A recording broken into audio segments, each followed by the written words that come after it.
Texas Death, Swerve Strickland defeats Hangman Adam Page in an all-time classic. One of the greatest matches I've ever seen, flat out on this. And this was like just incredibly violent, incredibly just thoughtful. And it was like, it was a lot of visceral shit. Yep. Never have I ever watched a match and determined that it was a 5-star match faster than this match and beyond it. The last great match that I watched before this was actually after Dynamite last week when I watched randomly, I was showing Alex, your cousin, I was showing him Kenta Kobashi versus Kensuke Sasaki. They opened from the dome? Yes. They opened that match. You do the lockup. Right. And Sasaki drops him directly on his head, right? And you're like, oh, it's on. And then, like, you know, they're basically doing a couple things until they meet back up for that huge chop battle or whatever. And that's when you know you're into it. Bro, he hits, like, comes out, does the entrance, has the dancers, all this shit's going. Like, it's like, oh shit, we ready. Hangman fucking charges down. Oh, I think you were fast playing through the entrance and all that kind of stuff. The thing that I love so much about Nana is that, like, Nana is doing the best he can with, like, very little talking, everything. All of it is just like in small doses, so it's not like it doesn't make you feel annoyed by his presence when he does it. He comes in, he does his dance in the background to the side of Swerve. Swerve's walking down because he's the guy. Then he falls back, whatever else. And then in the middle of the match, he might do it or whatever else. The way he saves it at the perfect time is like, it's like when they used to do the Heyman fake, they used to cut to Heyman's ringside faces during Lesnar matches. It was awesome. They don't do it as much anymore. It's like they were maximizing what the guy does to help pop the crowd in between things of the matches. So Nana has came down. He has a shirt and everything. It's become semi-wrestling viral, if you will, with the dance. So he comes out to LA. He has fucking 4 dancers, like the goddamn fly girls from In Living Color, and they out here top rope, catch him, bro. I was dying. Yes. It was, look. I don't know if Nana will ever have a bigger moment in pro wrestling, but this was his moment. He was the star of Swerve's interest before a classic, and then he continues on. So now we get to, bro.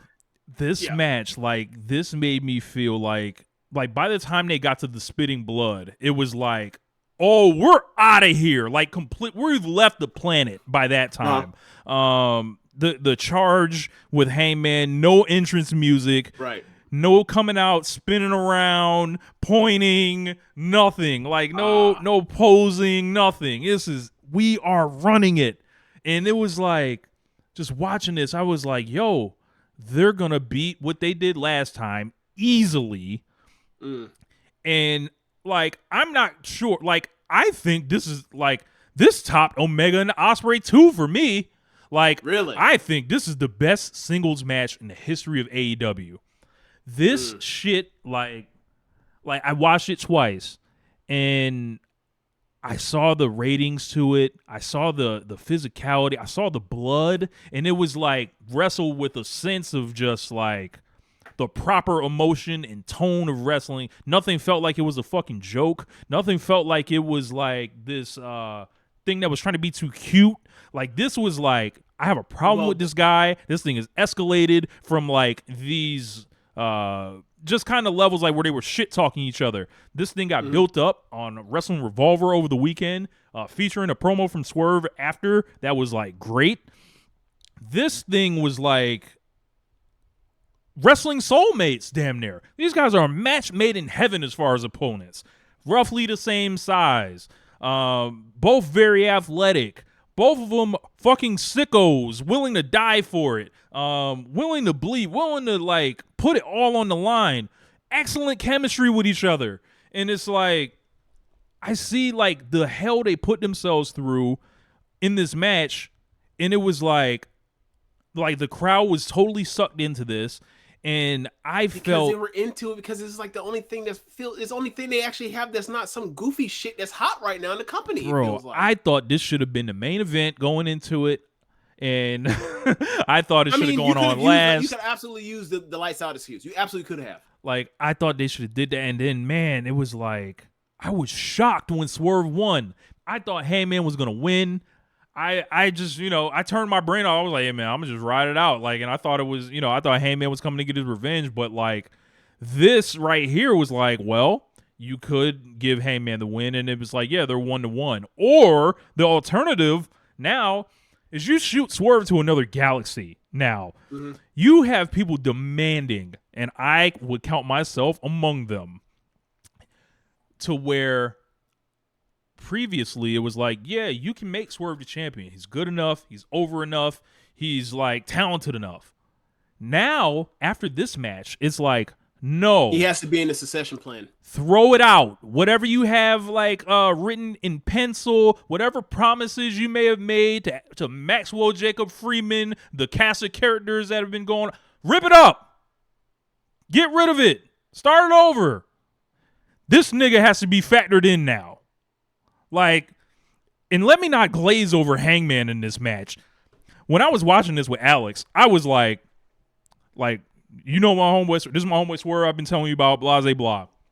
But watch this other dude, Hangman. He's raw as fuck. And then, like, he saw that moonsault with the chair, and he was flabbergasted. Like, he did, like, the off the top rope.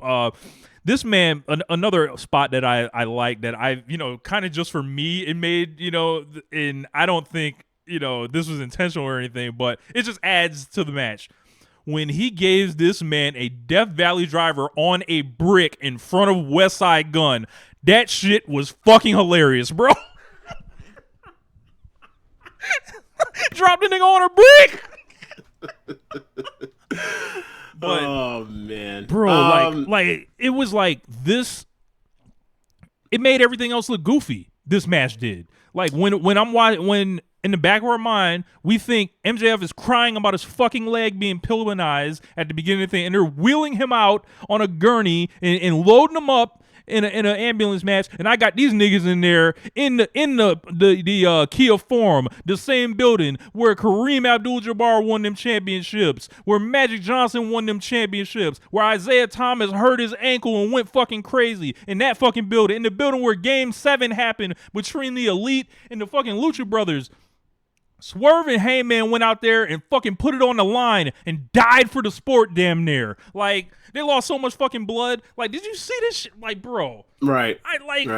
Like, this shit was so phenomenal. One of the best matches of all time.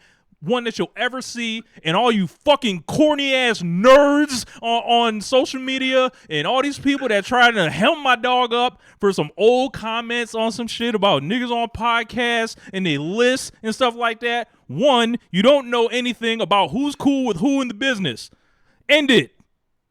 No, you don't know what you're talking about. You're trying to take shit out of context and put your own spin on shit.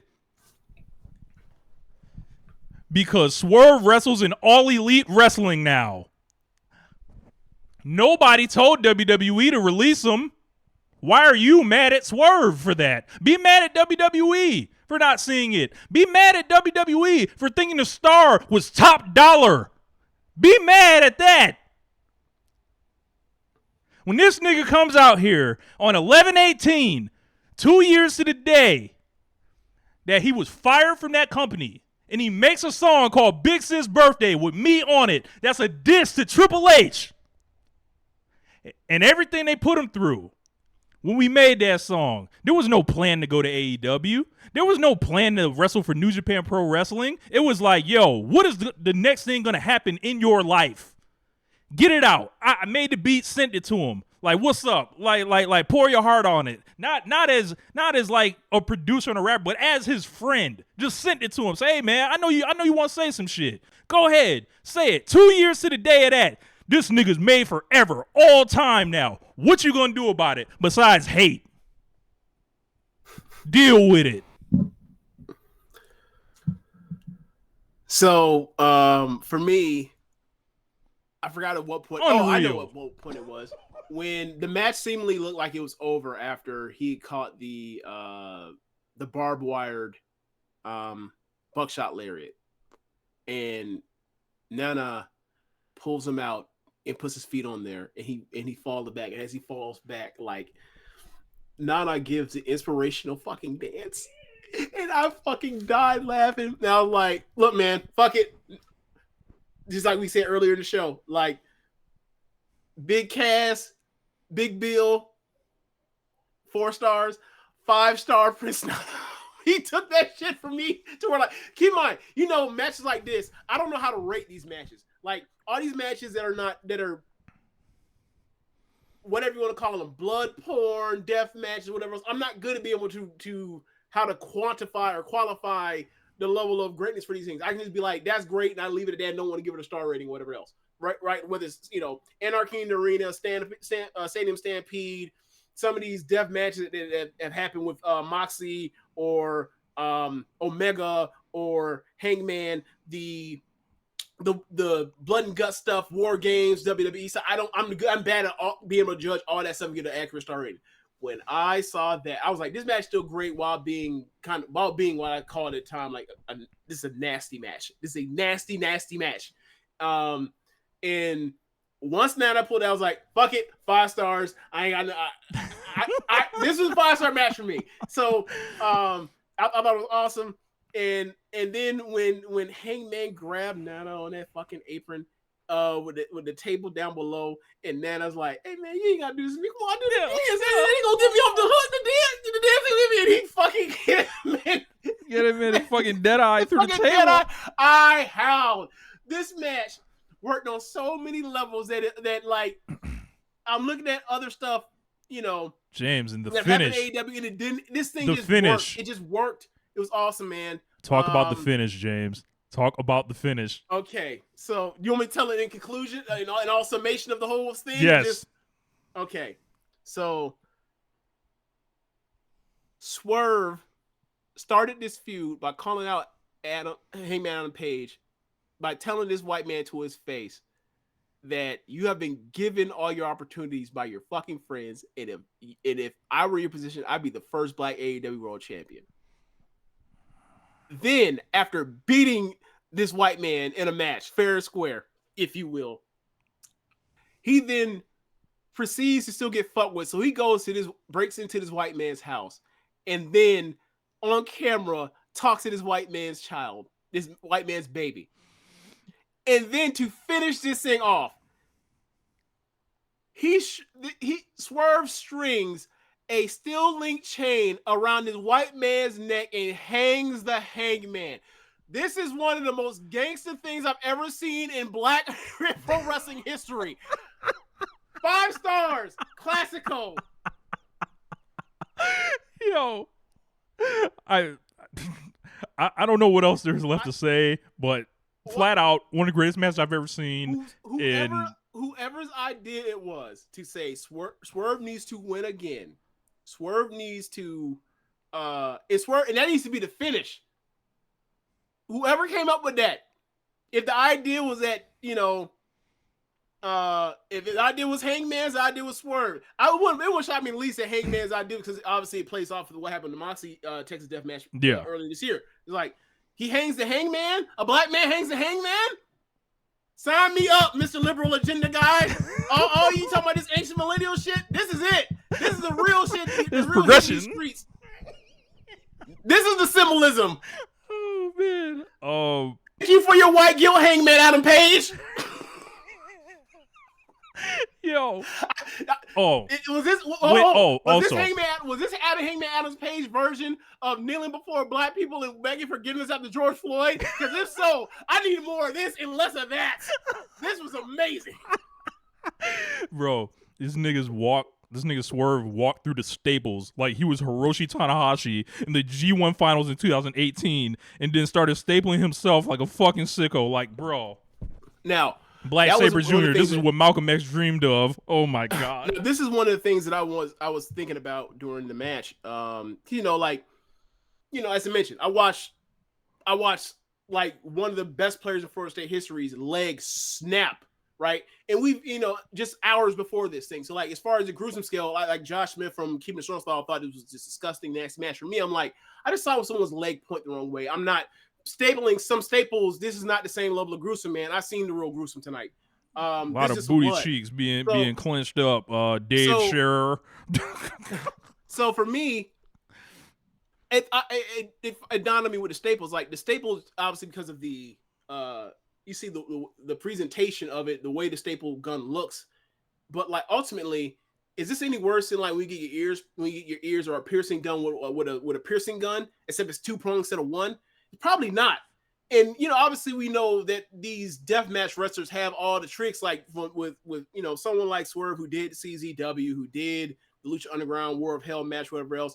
He's done nastier shit than this before. Like going through that pane of glass against AR Fox in that War of Hell match, to me is like anything is a scarier proposition than I'm going to staple myself a couple times. Like, to be honest, with your adrenaline going on, the thing that probably hurts worse is like getting disinfectant thrown into them holes and actually getting punctured to begin with. Yeah.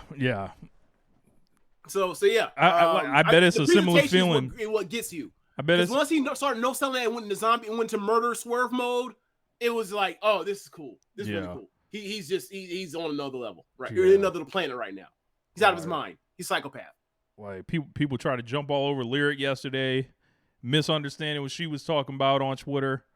Like, look, man. And they mentioned Bobby Lashley. I was like, oh, I'm sorry. Didn't she mention like people that have not been around forever? Right.